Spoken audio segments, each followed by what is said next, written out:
السلام علیکم ورحمۃ اللہ وبرکاتہ۔ وعلیکم السلام ورحمۃ اللہ وبرکاتہ۔ الحمد للہ رب العالمین والعاقبۃ للمتقین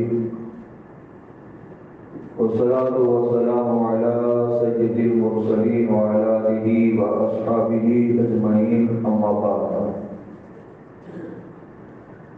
اعوذ باللہ من الشیطان الرجیم، بسم اللہ الرحمن الرحیم۔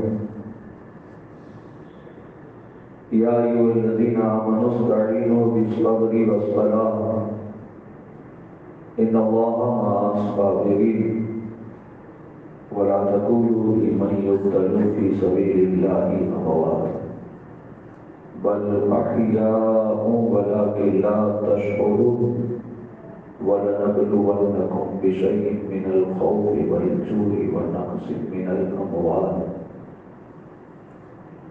وَالثَّمَرَاتِ وَبَشِّرِ الصَّابِرِينَ الَّذِينَ إِذَا أَصَابَتْهُمْ مُصِيبَةٌ قَالُوا إِنَّا لِلَّهِ وَإِنَّا إِلَيْهِ رَاجِعُونَ۔ آمنت باللہ صدق اللہ العظیم وصدق رسولہ النبی الامین المکین الکریم ونحن على ذلك لمن الشاهدين والشاكرين والحمد لله رب العالمين۔ آئیے سب سے پہلے نمبرات مل کر ساری کائنات کے مرکز عقیدت حضور اکرم صلی اللہ علیہ وسلم کی بارگاہ بقدس پناہ میں غلامی کا سرور پیش کرتے ہوئے یہ درود پاک کا امتحان پیش کریے پڑھے بابا سے بلند سیدنا و مولانا محمد معدن الرضی والکرم والہ وآلہ وسلم۔ سرور کہوں کے مالک و مولا کہوں تجھے، باقی خلیل کا گل زیبا کہوں تجھے، تیری تو بس بڑی بے تناسی سے ہے بری، حیرانوں میں نشان ہے کیا کیوں کہوں تجھے، لیکن رضا نے ختم سخن اس پہ کر دیا، خالق کا بندہ خلق کا آقا کہوں تجھے۔ شاہ استر حسین بادشاہ استر حسین دی استر حسین دی بنا استر حسین سردار ندار دست در دست عزیز پکا کے بنا لا الہ استر حسین۔ حضرات، یہ ہماری اور آپ کی آخری ملاقات ہے۔ شہدائے کربلا کی بارگاہ میں کھلا جب عقیدت کی رات کی آخری محفل پاک ہے۔ گزشتہ کل امام علی مقام امام حسین رضی اللہ تعالی اہل بیت اطہار کی مدینہ سے مکہ کی طرف رخصتی کا ذکر ہوا، اور ساتھ ہی ساتھ حضرت مسلم بن عقیل کی شہادت۔ کوشش کرتا ہوں کہ کمبل جتنا ہو سکے علم کے مطابق ذکر کروں۔ اللہ آپ سب دعا کر اللہ میرے علم اور عمل میں برکت عطا فرمائے، ہم سب کے علم اور عمل میں برکت عطا فرمائے۔ 12ویں شریف ہو، 11ویں شریف ہو، 6ٹھی شریف ہو، کرامات معجزات بیان ہو جاتے ہیں،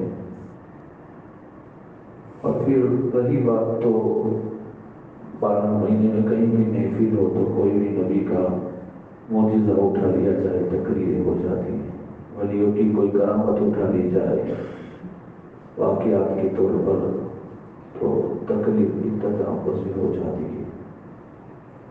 لیکن یہ کربلا کی جو تاریخ ہے وہ تو 12 مہینے میں کہیں جنگ کی فضیلت بیان کرنا رہتا نہیں کہ اس کے گھر پر جنگ ہے تو وہ جنگ کے واقعات سنائے جائیں۔ تو یہی 10 ایام ہے محرم کے، جس میں امام علی مقام امام حسین کے حالات، آپ کا سفر، آپ کی شہادت کا ذکر کیا جاتا ہے۔ حضرت مسلم بن عقیل جب شہید کیے جاتے ہیں، اس دن زیادہ تر یہ بتایا جاتا ہے کہ اسلامی سال کا 12واں مہینہ ذی الحج اور اس کی 9 تاریخ اور ہجری سن 60۔ مسلم بن عقیل کی شہادت ابھی ہوتی نہیں کہ وہاں سے امام علی مقام امام حسین اپنا کارواں لے کر مکہ سے کوفہ کی طرف آنے کے لیے سفر شروع کر دیتے ہیں۔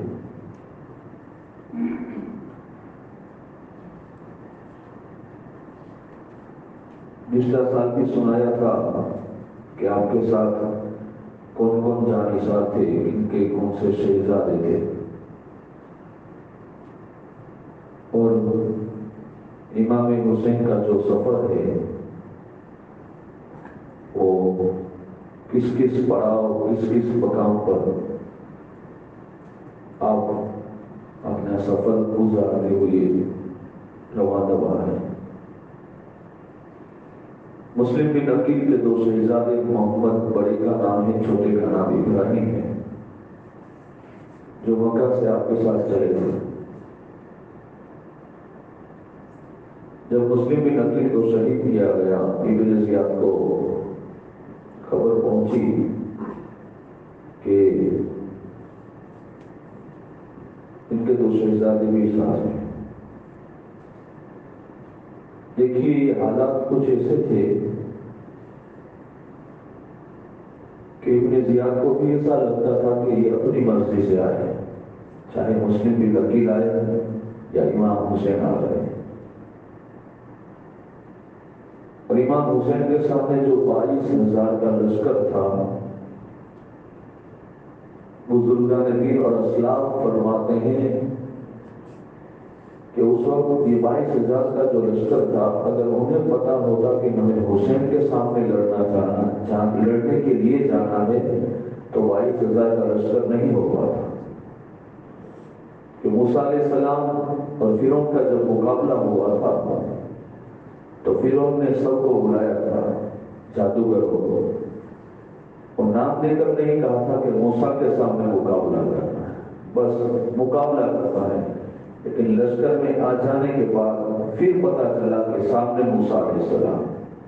تو اسی طرح امام حسین کے سامنے جو 22,000 کا لشکر ہے، یہ سب لشکر اکٹھا جو کیا گیا ہے، یہاں تک کہ ان کو یہ نہیں پتا تھا کہ سامنے کون ہے، بس ابن زیاد نے یہ کہہ دیا کہ باغی ہے جس نے یزید کی بغاوت کی ہے، ان سے ہمیں جنگ لڑنی ہے۔ جب لوگ کربلا پہنچے تب پتا چلتا ہے کہ سامنے تو حسین بن علی ہے۔ یہاں تک کہ کوفہ کے لوگ جو کربلا آئے، حالات ایسے تھے کہ کوفہ کے جو یزیدی سپاہی تھے، ان کے گھر والوں کو بھی نہیں پتا کہ ہمارے گھر کے جو مرد جنگ میں جاتے ہیں وہ کس سے لڑنے جاتے ہیں۔ اور اس بات کی دلیل یہ ہے کہ خولی بن یزید جب امام حسین کا سر انور کٹا ہوا اپنے گھر پر لے کر پہنچا تھا اور اپنی آستین میں چھپایا تھا، آگے میں چھپایا تھا۔ خولی بن یزید کی بیوی نیک صفت تھی، لیکن اس سے محبت کرنے والی تھی، تہجد گزار تھی۔ جب اس نے اپنے شوہر خولی بن یزید سے پوچھا کہ اتنے دن آپ کہاں تھے، کہا ایک باغی کے سر کو قلم کرنے گئے۔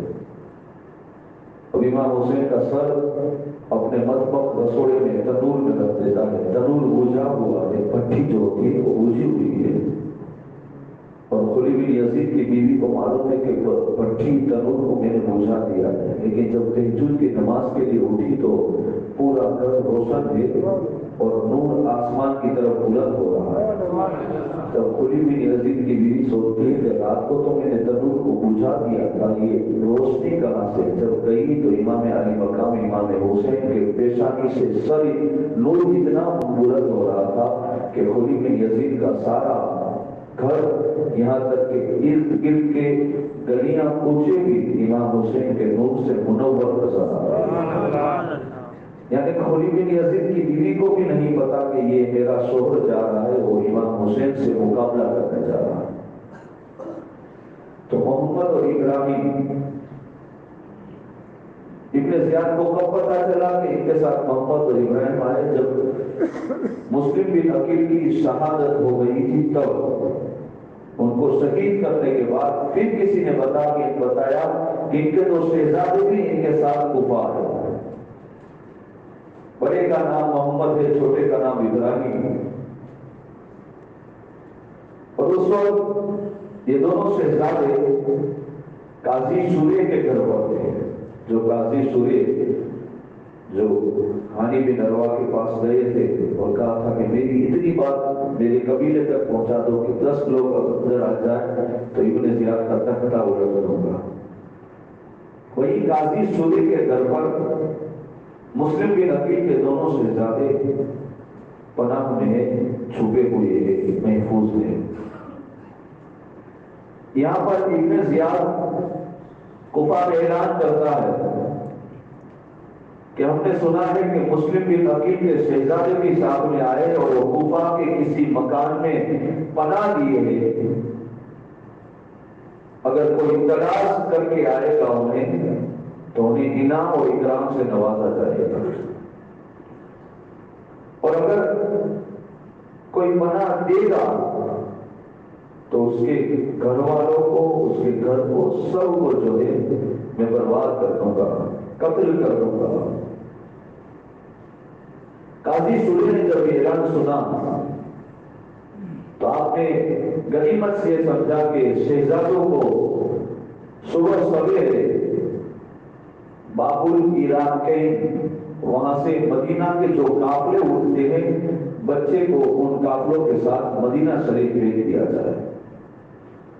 قاضی سوری نے اپنے بیٹے اسد سے کہا کہ اسد، اگر میں یہ کام کروں گا اور گورنر ہاؤس میں جانے میں تاخیر ہو جائے گی تو ابن زیاد اتنا بدبخت ہے کہ اسے پتہ چل جائے گا، لہذا ایک کام کرو، صبح سویرے ان دونوں شہزادے کو باب العراقین لے جانا اور وہاں جا کر جو مدینہ شریف کا قافلہ جاتا ہو اس قافلے میں کوئی مہم کرنے کے ہو تو انہیں سونپ دینا اور ذمہ داری سے کہنا کہ ان کو مدینہ شریف پہنچاتے ہیں۔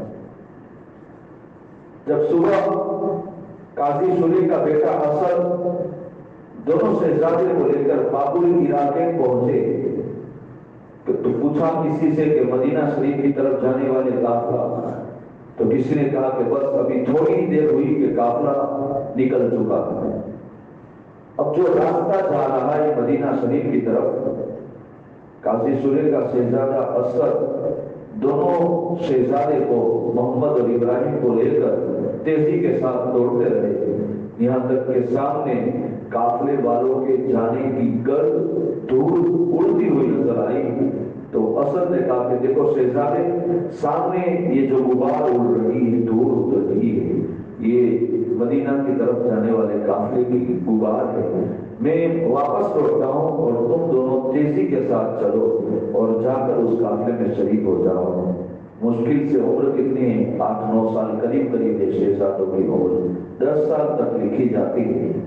بھلا قافلہ جو سواریوں پر سوار ہوتا ہے وہ کس طرح سے جاتا ہوگا، اور یہ دونوں شہزادے اپنے ننھے قدم بڑھاتے جا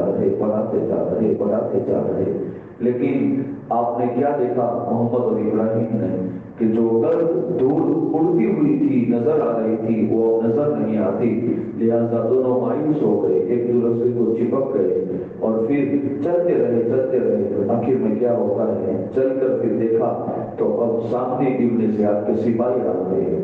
ابن زیاد کے سپاہیوں نے اب یہ دنیاوی لالچ تھی کہ ہم دونوں شہزادے کو گرفتار کر کے قید کر کے ابن زیاد کے پاس پہنچا دیں گے تو ہمیں جو ہے اچھا انعام اور اکرام کو ملے گا، لہذا ابن زیاد کے سپاہیوں نے دونوں شہزادے محمد اور ابراہیم کو گرفتار کیا اور ابن زیاد کے دربار میں گورنر ہاؤس میں دونوں شہزادے کو پیش کیا گیا۔ جب ابن زیاد نے دیکھا کہ محمد اور ابراہیم آ گئے تو ابن زیاد نے کہا کہ ابھی اس وقت دونوں شہزادے کو قید خانے میں ڈال دیا جائے، جب تک یزید کا کوئی حکم نہ آئے تب تک ان بچوں کے ساتھ کوئی ظلم نہیں کیا جائے گا۔ اب قید خانے کا جو داروغہ تھا جس کا نام مشکور بتایا جاتا ہے، مشکور وہی کا دل تھا۔ اب ظاہر سی بات ہے ننھے ننھے شہزادے اللہ اور اس کے رسول سے محبت کرنے والے ہیں، مشکور کب تک انہیں برداشت ہو کہ ننھے شہزادوں کو قید خانے میں قیدی بنا کر رکھا گیا ہے۔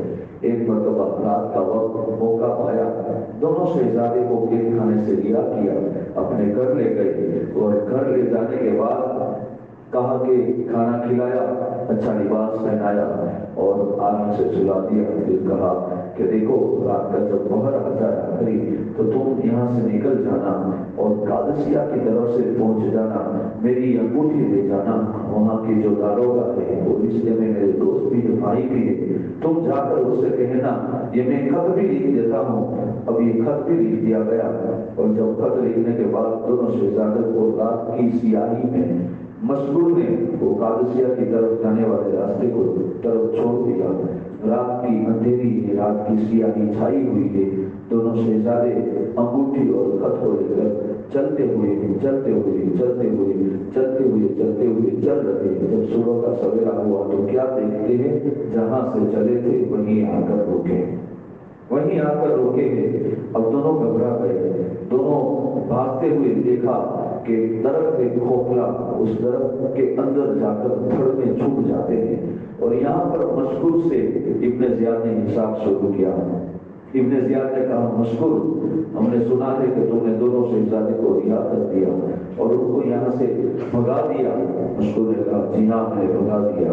کہا کیوں بھگایا؟ تو مشکور نے کہا کہ اللہ اور اس کا رسول اس سے خوش ہو جائے اس لیے میں نے بھگا دیا۔ تو جب مشکور یہ کہتا ہے تو ابن زیاد نے کہا کیا تجھے میرا ڈر نہیں ہے؟ تو مشکور نے کہا کہ مجھے صرف اللہ کا ڈر ہے۔ کہا بھیجنے کی وجہ کیا ہے؟ کہا اس لیے بھیجا ہے کہ آقا خوش ہو گئے تو یہ میرے لیے کل قیامت کے دن شفاعت کا سبب بن جائے گا، لہذا میں نے دونوں شہزادے کو بھیج دیا۔ مشکور نے جب اتنا سنا کہا کہ تو نے میرا خوف کیوں نہیں کیا؟ تو مشکور نے کہا ابن زیاد تو شفاعت سے بھی محروم رہنے والا ہے۔ کہا کیا کہتے ہو؟ کہا تم نے مسلم بن عقیل کو جو بے دردی سے شہید کیا ہے، مجھے یہ لگتا ہے کہ اس تمہارے پورے عمل سے حضور کی شفاعت تمہیں نصیب نہیں ہوگی۔ جب اتنا ابن زیاد سنتا ہے آپ قبول ہو جاتا ہے اور فوراً جنات کو حکم دیتا ہے کہ جاؤ مشکور کو کھمبے سے باندھ دو اور باندھنے کے بعد اتنے کوڑے مارو کہ اس کی روح نکل جائے، اس کا دم نکل جائے۔ مشکور کو جو ہے کھمبے سے باندھا گیا اور ابن زیاد کے جلاد نے آ کر کوڑے مارنا شروع کیے۔ جب پہلا کوڑا مارا تو مشکور نے کہا بسم اللہ الرحمن الرحیم۔ جب دوسرا کوڑا مارا تو آپ نے اللہ کی حمد کی، الحمدللہ رب العالمین۔ جب تیسرا کوڑا مار گئے تو آپ نے کہا اللہ مجھے صبر عطا فرما۔ جب چوتھا کوڑا مارا تو آپ نے کہا اللہ یہ سب کچھ میں اہل بیت کی محبت میں برداشت کر رہا ہوں۔ اور جب پانچواں کوڑا لگتا ہے تو آپ رب کی بارگاہ میں عرض کرتے اللہ اگر میری محبت تیری بارگاہ میں قبول ہے تو مجھے حضور اور حضور کی اہل بیت کے پاس پہنچا دے۔ بس زبان سے اتنا نکلنا ہے آپ کی روح قبض ہو جاتی ہے۔ ایک اور جانثار اپنی قربانی رب کی بارگاہ میں پیش کرتا ہے۔ اب یہاں دونوں شہزادے جھاڑ کی بخول میں چھپے ہیں اور اسی جھاڑ کے نیچے پانی کا تالاب ہے۔ لوگ پانی بھرنے آتے ہیں، وہیں پر ایک بندی پانی بھرنے آئی، جیسے پانی بھرنا چاہتی ہے کہ پانی کے اندر جو چاند جیسے مکھڑے نظر آئے، تو حسین و جمیل چہرے نظر آئے۔ وہ عورت پانی کو اس طرف ہاتھ سے بہاتی ہے، کہیں پانی کے اندر تو نہیں لیکن تصویر ہے کہ پانی کے ساتھ ہلتی ہے۔ عورت کو پتا چلا، فوراً پیچھے مڑ کے دیکھا تو محمد اور ابراہیم دونوں طرف کی بخول میں پول میں جو کھوکھلا درخت ہے آپ دونوں چھپ کر بیٹھے ہیں۔ یہ وادی اندر آئی عورت اور آ کر کہتی ہے تم کون ہو؟ کہا گھبرائے ہوئے ہیں، کہا بس ہم کوئی نہیں، ہمارے ماں باپ نہیں ہیں، ہم یہاں بے یار اور بے مددگار ہیں، ہمارا کوئی کوشش حال بھی نہیں ہے۔ جب اتنا بچوں نے کہا تو گاندھی کہتی ہے لگتا ہے تو مسلم بن عقیل کے شہزادے ہو، تو مسلم بن عقیل کے شہزادے ہو۔ بچے خوف زدہ نے کہہ دیا ہاں ہم مسلم بن عقیل کے شہزادے ہیں۔ تو گاندھی نے کہا کہ گھبراؤ نہیں، میں جس عورت کی خادمہ ہوں، میری جو مالکہ ہے وہ بھی اہل بیت سے محبت کرنے والی ہے، لہذا تم چلو میرے ساتھ، وہ تمہارے ساتھ اچھی طرح سے پیش آئے گی، تمہارا دیکھ بھال کرے گی۔ محمد اور ابراہیم اس اور خادمہ کے ساتھ اس کی مالکہ کے پاس پہنچے۔ جب اس شہزادی نے دیکھا، مالکہ نے دیکھا کہ مسلم بن عقیل کے دو شہزادے آج میرے گھر پر مہمان بنے ہیں، اچھی طرح سے پیش آئی، کھلایا پلایا اور جو ہے چہروں کو صاف کیا اور ایک کمرے میں سلا دیا۔ اب اس کا شوہر جس کا نام حارث بتایا جاتا ہے، حارث رات کے وقت گھر پر آیا، شام ہو رہی ہے، سورج ڈھل چکا ہے اور رات اپنی سیاہی پھیلانے کے قریب ہے۔ حارث جب گھر پر آیا تو شوہر نے کہا حارث کہاں گئے تھے آج دن بھر؟ کہا کیا کروں، وہ تو شہزادے کو تلاش کر رہا ہوں۔ کہا کون سے شہزادے؟ کہا مسلم بن عقیل کے شہزادے۔ کہا کیوں تلاش کرتے ہو؟ کہا ابن زیاد نے اس پر انعام رکھا ہے کہ جو ایک شہزادوں کو پکڑ کر لائے گا اسے ابن زیاد بہت سارا مال دے گا، انعامات دے گا۔ تو میں اس انعام اور مال کی جو ہے جستجو میں بچوں کو تلاش کرتا ہوں کہ بچے مل جائیں گے تو جو مجھے اچھا خاصا مال مل جائے گا۔ تو حارث کی بیوی کہتی ہے افسوس کی بات ہے تم اہل بیت سے بغاوت کر کے دنیا کی لالچ پر جو ہے یقین کرتے ہو، دنیا کی جاؤ جلال پر بھروسہ کرتے ہو، اور اہل بیت کا دامن تھامو، ان کے خادم بنو۔ اب جب اتنا ہوا تو حارث کہتا ہے جلدی کھانا ہو تو مجھے دے دے، پورا تھکا ہوا ہوں۔ کہا کیوں تھکے ہو؟ کہا میرا گھوڑا بھی بچوں کی تلاش میں گھوڑے پر سوار ہوا، میرا گھوڑا بھی چوٹ کھا کر گرا، وہ بھی مر گیا، مجھے نہ جانے کہاں سے پیدل چل کر آنا ہوا۔ اب حارث جب تھکا پکا ہے آیا، اس نے اپنی بیوی سے کہا کہ کھانا رکھا جائے۔ حارث کی بیوی نے کھانا پیش کیا، حارث کھا کر جو ہے سو جاتا ہے، تھکا ہوا تھا، فوراً ان کا غلبہ طاری ہو گیا۔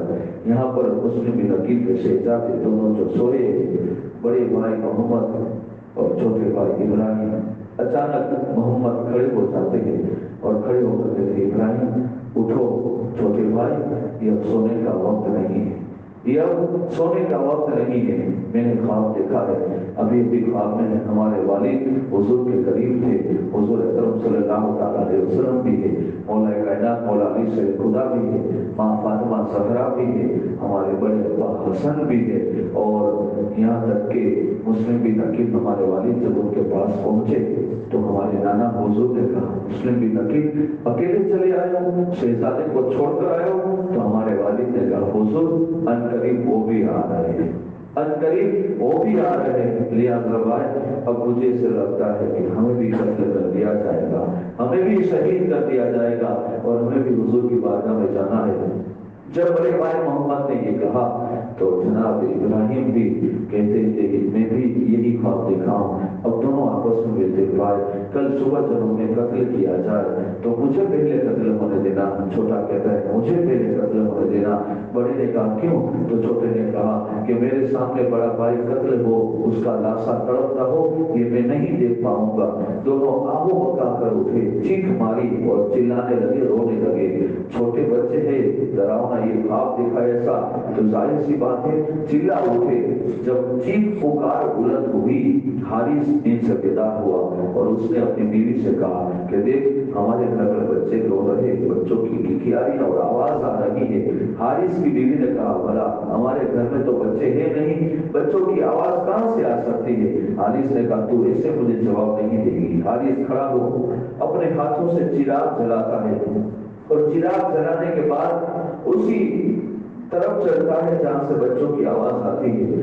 دروازہ کھولا، دیکھا تو دو ننھے شہزادے ہیں۔ حارث کہتا ہے تم کون ہو؟ حالانکہ مسلم بن عقیل کے دونوں شہزادے یہ سمجھتے تھے کہ یہ سارے مکان کے لوگ، گھر والے لوگ ہمارے خیر خواہ ہیں، ہمیں جانتے ہیں، تو بس اسی لیے انہوں نے کہہ دیا کہ ہم مسلم بن عقیل کے شہزادے ہیں۔ کہا تم یہاں ہو؟ دن بھر میں تھکا پڑتا تمہیں تلاش کرتا رہا، میرا گھوڑا بھی مر گیا اور تم میرے گھر میں پیش کی طرح جو ہے گھڑیاں گزار رہے ہو۔ اتنا کہہ کر حارث آگے بڑھا، دونوں شہزادے کی مشق کو باندھتا ہے، دونوں شہزادے کی زلفوں کو باندھتا ہے اور باندھنے کے بعد بے تحاشا مار مارنا شروع کرتا ہے۔ حارث کی بیوی دوڑتی ہوئی آئی اور حارث کے پیروں کو لپیٹ لیا، کہا تجھے اللہ اور اس کے رسول کا واسطہ شہزادے کو چھوڑ دے، ان کا خیال کر، ان کی عمر کا لحاظ کر۔ جب اتنا کہا تو حارث نے اپنی بیوی کو اتنا زور سے دھکا مارا کہ مکان کے اندر جو کھمبا تھا اس کھمبے میں حارث کی بیوی ٹکراتی ہے، سر جو ہے زخمی ہو جاتا ہے، خون بہنے لگتا ہے۔ اس کے باوجود بھی وہ ہمت کر کے پھر کھڑی ہوتی ہے۔ حارث ہے کہ بچوں کو مارتا ہی جا رہا ہے، چہرے پر شہزادوں کی سجن آ جاتی ہے، یہاں تک کہ زخمی بھی ہو جاتے ہیں ان کے رخسار ناز۔ اب حارث کی بیوی پھر آ کر پیچھے سے کمر پکڑ لیتی ہے کہ اللہ رسول کا واسطہ شہزادے کو چھوڑ دے۔ پھر حارث نے اس کو پکڑ کر ایسا دھکا مارا کہ دیوار سے ٹکراتی ہے اور وہ بے ہوش ہو کر زمین پر گر گئی۔ اب یہ حارث دونوں شہزادوں سے کہتا ہے کہ جتنا رونا ہے رو لو، رات گزر جانے دو، صبح سویرے تمہیں بھی اسی کیفر و کردار میں کام تمام کروں گا، تمہیں بھی وہاں پہنچا دوں گا جہاں تمہارے والد کو ابن زیاد نے پہنچایا ہے۔ اب صبح ہوئی، مسلم بن عقیل کے دونوں شہزادے کو یہ بدبخت حارث اس طرح اٹھاتا ہے جیسے کہ کوئی مزدور بوری کو کاندھے پر رکھتا ہے، اور اس طرح رکھنے کے بعد اس نے گھوڑے یا کچر جو اس کے پاس جانور تھا دونوں طرف ایک ایک بچے کو لاد دیا، ٹانگ دیا اور نہر فرات کے قریب جا کر ایک ہاتھ میں خنجر ہے، ایک ہاتھ میں تلوار ہے، دونوں زہر آلودے ہیں، اور جب وار کرنا چاہتا ہے کہ پیچھے سے پھر حارث کی بیوی آ جاتی ہے اور کہتی ہے کہ چھوڑنے کے بچوں کا خون بہانے میں تجھے کیا ملے گا؟ کہا مجھے دنیا کا انعام ملے گا۔ جب بیوی بار بار اصرار کرتی ہے، حارث نے پھر دھکا مارا اور دھکا مارا، جیسے ہی دھکا لگا ایک پتھر کے ساتھ اس کی بیوی جو ہے ٹکراتی ہے، سر پڑ جاتا ہے۔ ایک روایت میں ہے کہ اس کی بیوی کا وہیں انتقال ہو جاتا ہے اور حارث کہتا ہے اے بچوں تم رات کو کیا کہتے تھے کہ مجھے پہلے قتل کرنا، مجھے پہلے قتل کرنا، میری ایک تلوار تمہاری دونوں کی گردن اڑانے کے لیے کافی ہے۔ اتنا کہہ کر حارث پر وقت نے ایسا وار کیا، ایک ہی وار میں ننھی ننھی دونوں گردنیں اپنے گھر سے جدا ہو جاتی ہے، خون کا فوارہ بہتا ہے اور نہر فرات کا پانی سرخ ہو جاتا ہے۔ دونوں شہزادے کے جسم کو وہی چھوڑ دیا اور ایک تخت نے دونوں شہزادے کے سروں کو لے کر ڈھانپ دیا اور جا کر ابن زیاد کے دربار میں گیا، کہا ابن زیاد میں تمہارے لیے ایک تحفہ لے کر آیا ہوں، تم مجھ سے خوش ہو جاؤ گے، مجھے انعام اور اکرام دو گے۔ ابن زیاد نے کہا آخر ایسا کون سا تو میرے لیے تحفہ لایا ہے، آخر ایسا کون سا تو میرے لیے جو ہے خوشی کا کوئی ایسا تحفہ اور ہدیہ لایا ہے؟ ابن زیاد سے جب اتنا پوچھا، حارث نے کپڑا ہٹایا، تب میں دیکھا کہ دو شہزادوں کی گردن سرے پاک ہے۔ حارث نے جب دکھائے تو ابن زیاد نے کہا یہ کس کے سر ہے؟ حارث نے کہا یہ مسلم بن عقیل کے دونوں شہزادوں کے سر ہے۔ جب حارث اتنا کہتا ہے ابن زیاد غصے ہو گیا، کہا تجھے کس نے اجازت دی تھی شہزادوں کو قتل کرنے کی؟ کیا تجھے نہیں پتا میں نے یزید کو خط لکھ کر کہہ دیا ہے کہ دونوں شہزادے کوفہ ہی میں ہیں اور حیات ہیں یعنی زندہ ہے، اگر یزید مانگے گا دونوں شہزادے کو میں کیا جواب دوں گا؟ تو نے دنیا کی لالچ اس حد تک کہ سوچے چھوٹے چھوٹے بچوں کو جن کا کچھ قصور نہیں ان کی گردنیں اڑا دی۔ حارث کو جب اتنا ڈانٹنے کے بعد ابن زیاد نے حکم دیا جلاد جاؤ، جس طرح ننھے ننھے شہزادے کی گردن اس نے اڑائی ہے اسی طرح اس کی گردن بھی اس کی دھڑ سے اڑا دی جائے۔ فوراً ایک جلاد آگے بڑھا اور ایک ہی تلوار کے وار میں حارث کو بھی جو ہے کیفر و کردار تک پہنچا دیا۔ اب تاریخ میں یہ بھی لکھا جاتا ہے کہ جب وہاں کے سپاہی یہ دونوں ننھے ننھے سروں کو لے کر نہر فرات جہاں پر دونوں شہزادے کے جسم ہیں وہاں جا کر رکھتے ہیں، خود بخود محمد کا سر محمد کے جسم سے اور ابراہیم کا سر ابراہیم کے جسم سے لگ جاتا۔ یہ جاتے جاتے شہزادوں کی کرامت۔ اب کفار کے حالات ناگوار ہے اور مسلم بن عقیل کو بھی اپنی جان کی پرواہ نہیں تھی، انہوں نے اپنے شہزادوں کی بھی پرواہ نہیں کی، بس ان کے دماغ میں یہی تھا کہ حسین ابن علی آ رہے ہیں، امام علی مقام آ رہے ہیں، وہ جب آئیں گے ان کے ساتھ ان کا پورا کوفہ ہوگا، جب وہ کوفہ پہنچیں گے تو کوفہ کوفہ کے لوگ ان کے ساتھ کیا سلوک کریں گے۔ اب امام حسین جلد کی خطبات محرم کے حوالے سے 3 تاریخ لکھی ہے اور کتب میں 8 بھی لکھی ہے، کئی 9 بھی لکھی ہے۔ 3 تاریخ کو آپ مکہ سے نکلتے ہیں، آپ کے ساتھ آپ کے رشتہ دار اکاری، آپ کی اہلیہ، آپ کے گھر والے کتنے ہیں؟ مولا کائنات مولا علی شیر خدا کے 6 شہزادے امام حسین کو ملا کر اس کربلا کی سفر میں 6 شہزادے امام حسین، حضرت عباس، حضرت عثمان بن علی، حضرت عبداللہ بن علی، حضرت محمد بن علی، حضرت جعفر بن علی، یہ سب کے سب شہید ہو گئے۔ مولا کائنات مولا علی شیر خدا کے بڑے شہزادے امام حسن مجتبی، ان کے 4 شہزادے اس سفر میں تھے، ایک حضرت قاسم، ایک حضرت عبداللہ، ایک حضرت عمر اور ایک حضرت ابو بکر۔ دیکھو ان کی محبت بھی دیکھو، اپنے شہزادوں کے نام بھی ابو بکر اور عمر کی نسبت سے رکھ رہے ہیں، یہ بھی ایک محبت بھی ہے نا۔ تو 4 میں سے 3 شہید ہوئے۔ حضرت عمر جن کی عمر چھوٹی تھی وہ شہید نہیں ہوئے۔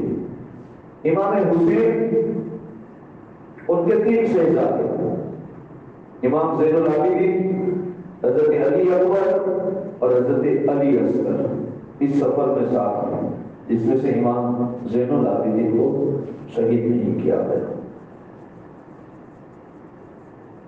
مولا علی شیر خدا کے بھائی حضرت عقیل، مسلم بن عقیل کو ملا کر ان کے 4 شہزادے ہیں، ایک سب سے بڑی مسلم بن عقیل، پھر عبداللہ بن عقیل، پھر عبد الرحمن بن عقیل اور پھر جعفر بن عقیل، یہ مسلم بن عقیل کے 4 شہزادے۔ اور حضرت جعفر طیار کے پوتے سے اونو محمد کے نام سے یاد کیا جاتا ہے۔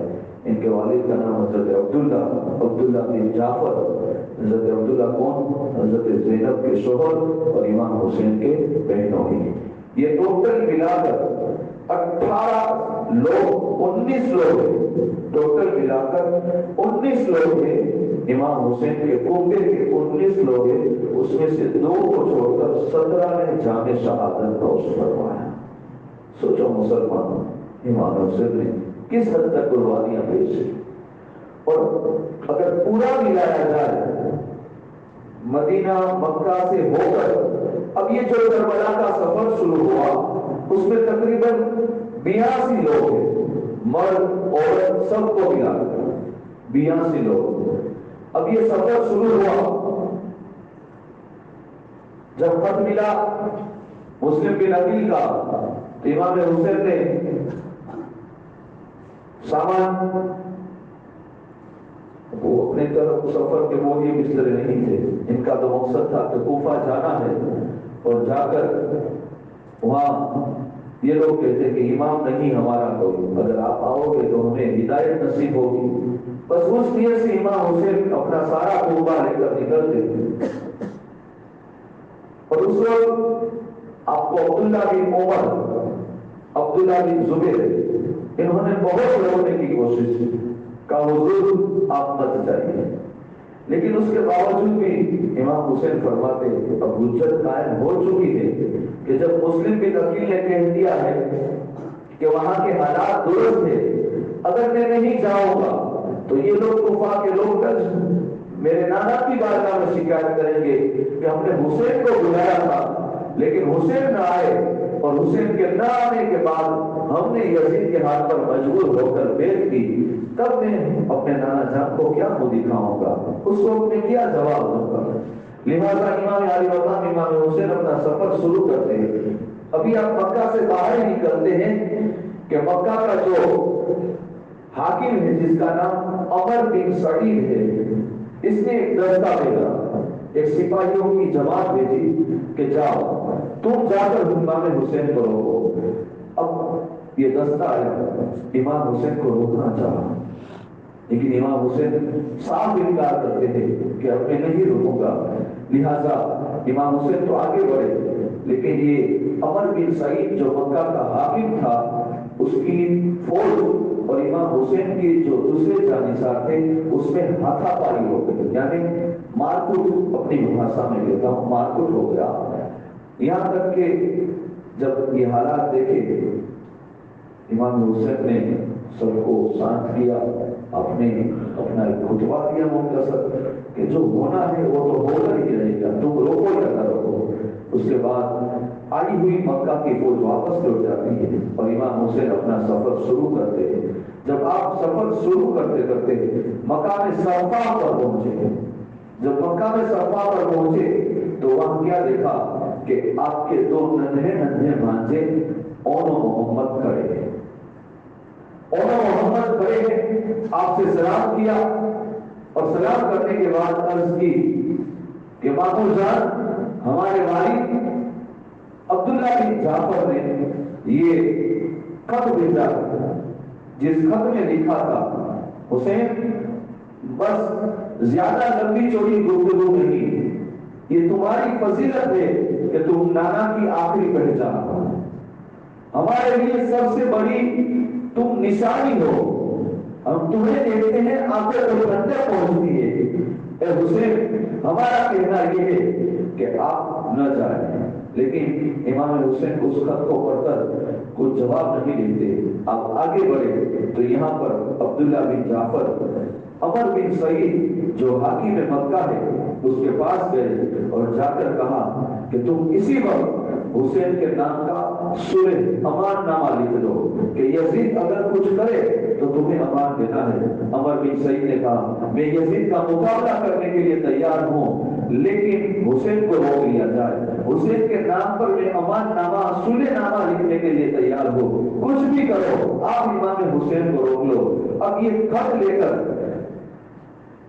عمر بن سعید کا بھائی اور عبداللہ بن جعفر یہ دونوں خط لے کر امام حسین کے آئے مقام صفا سے تھوڑے آگے، کہا حسین رک جاؤ، یہ دیکھو ہم نے تمہیں سلح نامہ دے دیا ہے۔ کون کہہ رہا ہے؟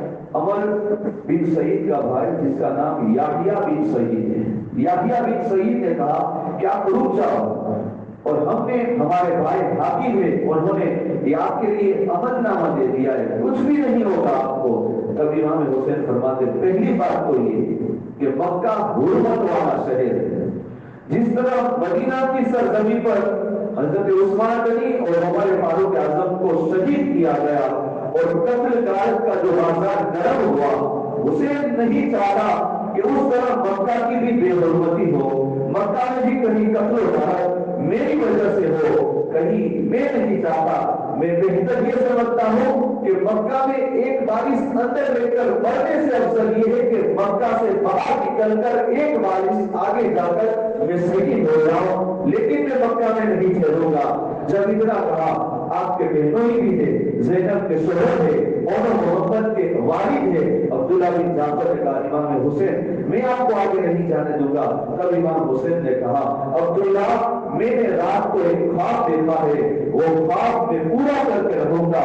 تب حضرت عبداللہ نے کہا حسین بتائیے تو صحیح کون سا خواب دیکھا ہے؟ امام حسین نے فرمایا جو خواب میں نے دیکھا ہے ابھی تک کسی کو بتایا نہیں، نہ کسی کو بتاؤں گا، اپنی آنکھوں کے اندر سما کر کربلا میں شہید ہو کر نانا کی بارگاہ ہی میں اسے پیش کروں گا۔ لہذا آپ کو جب زیادہ اصرار کیا آپ نہیں مانے تو عبداللہ بن جعفر نے کہا مجھے کچھ کام کاج ہے، میں آپ کے ساتھ نہیں آ سکتا، معذرت کا طلبگار ہوں، لیکن اون و محمد کی قربانی اپنی بارگاہ میں پیش کرو۔ لہذا حضرت زینب کی اصرار پر آپ نے اون و محمد کو اپنے ساتھ لیا اور پھر آپ آگے بڑھے، یہاں تک کہ آپ کا سفر شروع رہا مقام حاجرہ۔ جب مقام حاجر پر پہنچے تھے دیکھا وہاں ایک خیمہ لگا ہے۔ آپ نے پوچھا یہ خیمہ کس کا ہے؟ تو کہنے والوں نے کہا یہ خیمہ حضرت قیس کا ہے۔ مقام حاجرہ پر آپ نے خیمہ دیکھا، وہاں آپ نے قاصد دیکھا جس کا نام محمد قیس ہے۔ آپ نے محمد قیس کو بلایا، کہا دیکھو محمد قیس میرا یہ خط لے کر تم کوفہ جاؤ، کوفہ جانے کے بعد وہاں کے لوگوں کو کہو کہ تم نے مسلم بن عقیل کے دم پر جو بیعت کی حالات خوشگوار ہے، اور مسلم بن عقیل نے مجھے بتایا کہ کوفہ والے وفادار ہیں، ہمارے ساتھ تم نے وفاداری کی ہے، لہذا اللہ کے فضل و کرم سے میں مکہ چھوڑ کر کوفہ کی طرف نکل چکا ہوں، اور ان قریب تمہارے درمیان انشاءاللہ آ جاؤں گا، اور میرے آتے ہی حالات کو اور درست کر لیا جائے۔ جب حضرت کیس یہ خط لے کر آپ کوفہ کی طرف جاتے ہیں اور قادسیہ کی منزل پر پہنچے ہی تھے کہ وہاں ابن زیاد نے ناکہ بندی کر لی تھی۔ ابن زیاد کا ایک سپاہی جس کا نام حسین بن نمیر، یہ حسین سواد سے ہے، امام حسین کا نام سین سے ہے، یہ حسین بن نمیر، جس نے ناکہ بندی کر کے اسی لیے ناکہ بندی کی تھی کہ امام حسین یہاں سے نکلے تو انہیں روک لیا جائے۔ اب جب کیس کو دیکھا تو حسین سوچتا ہے کہ یہ تو کئی اور علاقے کا ہے، نہ کوفہ کا ہے نہ قادسیہ اس علاقے کا نہیں ہے، چہرہ نیا ہے، تو حضرت کیس کو پکڑ لیا، کہاں جا رہے ہو؟ تو حضرت کیس نے کہا کہ امام حسین کا خط لے کر کوفہ جا رہا ہوں۔ جب اتنا کہا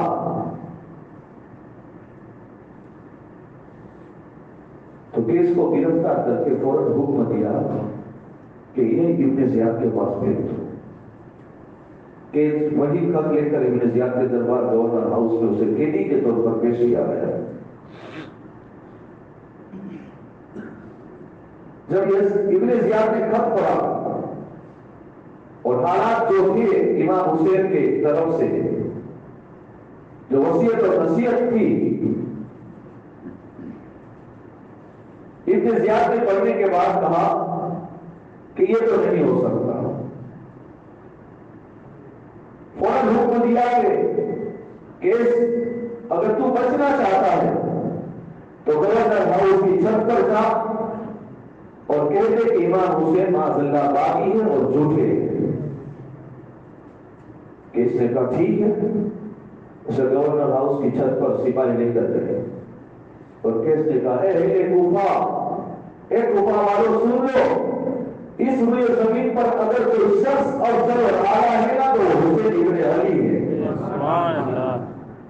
ان کی ہر طرح کی باتوں کو ماننا، ان کے والد مولا کائنات مولا علی شیر خدا ہے، ان کے نانا حضور اکرم ہے، ان کی والدہ جنتی عورتوں کی سردار ماں فاطمہ ہے، کبھی ان کی خاطرداری میں کوئی کمی مت ہونے دینا۔ اور رہا ابن زیاد کا ہے بھی جھوٹا ہے، اس کا باپ بھی جھوٹا ہے، اور جس نے ابن زیاد کو گورنر بنا کر کوفہ بھیجا وہ بھی جھوٹا ہے۔ ابن زیاد کہا یہ تو پاسا الٹ ہو گیا، فوراً اس نے سپاہیوں کو کہا کہ کیس محمد کیس کو اس طرح دھکا مارو کہ وہ زمین پر گرے، اس کی ہڈیاں ٹوٹ جائے، لہذا محمد کیس کو جو امام حسین کے قاصد بن کر کوفہ میں آئے انہیں گورنر ہاؤس کی چھت سے اس طرح دھکا مارا کہ آپ زمین پر آتے ہیں اور آپ کے جسم کی ساری ہڈیاں چکنا چور ہو جاتی ہے، پھر ایک جو ہے جانشار نے جامع شہادت نوش فرمایا۔ امام حسین کا قافلہ آگے بڑھے تو عبداللہ متی یہ غالباً حج کر کے لوٹ رہے تھے، انہوں نے کہا امام حسین کہاں جا رہے ہو؟ تو آپ نے فرمایا کہ حالات ایسے ہیں تو میں جا رہا ہوں، مجھے کوفہ بلایا گیا ہے۔ تو انہوں نے کہا آپ کو اللہ اور اس کے رسول کا واسطہ حسین مت جائیے، اور آپ جا رہے ہیں آپ غربت اسلام، آپ غربت مصطفیٰ اور غربت عرب کو ضائع کر رہے ہیں، اس طرف آپ مت جائیے، آپ جا رہے ہیں، ہمیں یقین ہے یہ کوفہ والے ہیں آپ کو بھی قتل کریں گے، آپ کے سارے اہل بیت کو بھی قتل کریں گے۔ لیکن امام حسین فرماتے ہیں کہ تقدیر کا جو فیصلہ ہے نا وہ تو ہو چکا ہے، اس کو تو رد نہیں کر سکتا، جو تقدیر میں لکھا ہے وہ جانا نہیں۔ وہ جب کو کرسی دیجیے مولانا اکرام صاحب